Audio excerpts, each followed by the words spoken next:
ချိန်တစ်ခုပေးပြီးတော့တရားတွေနာနေတာဘလို့အကျိုးတွေရှိလို့လဲဆိုတော့မြတ်စွာဘုရားရှင်ကတရားနာခြင်းရဲ့အကျိုးတရား၅ပါးကိုဒီလိုလေးဟောထားပါတယ်အတုတံတုနာတိတရားနာတဲ့ပုဂ္ဂိုလ်တွေကမကြားဘူးသောစကားတွေကိုကြားနာခွင့်ရတယ်ဆိုတဲ့အကျိုးတရားတုတံပရိယောဒာပေတိ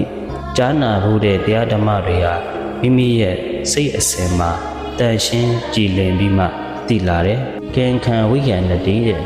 မိမိရဲ့စိတ်ထဲမှာတရားဓမ္မနဲ့ပတ်သက်ပြီးတော့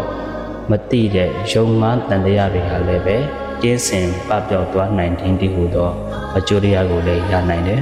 ဒိဋ္ဌိဥဇံကရောတိတဲ့ဒီလိုသူတော်ကောင်းတရားတွေကိုကြားနာရပြီဆိုရင်တော့မိမိတို့ငကိုကအယူမှားတာတွေရှိကောင်းရှိလိမ့်မယ်အဲဒီလိုမှားနေတဲ့အယူအဆတွေလည်းစင်ကြယ်ပြီးမှဖြောင်တန်းတဲ့အယူမှန်ကန်တဲ့အယူတွေကိုယူလာတတ်တယ်ဆိုတဲ့အကျိုးတရားစိတ်တမတ္တပတိတတိအဲဒီလိုသူတော်ကောင်းတရားကိုကြားနာတဲ့ပုဂ္ဂိုလ်ရဲ့စိတ်ရစဉ်ကကြည်လင်တန့်ရှင်းပြီးမှ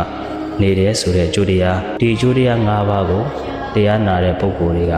မလွဲမသွေရရှိခံစားနိုင်မှာဖြစ်ပါတယ်အချိန်တစ်ခုပြီးပြီးတော့တရားနာနေတဲ့တရားကိုချစ်မြတ်နိုးတဲ့ပုဂ္ဂိုလ်တွေဟာဒီဘဝမှာလည်းပဲဒီအကျိုးတရား၅ပါးတွေကိုခံစားရပြီးတော့ဖြစ်လျက်ဘဝတိုင်းမှာလည်းပဲအသိဉာဏ်တိုးပွားသောပုဂ္ဂိုလ်အထက်တန်းကျသောပုဂ္ဂိုလ်များဖြစ်မှာဖြစ်ပါတယ်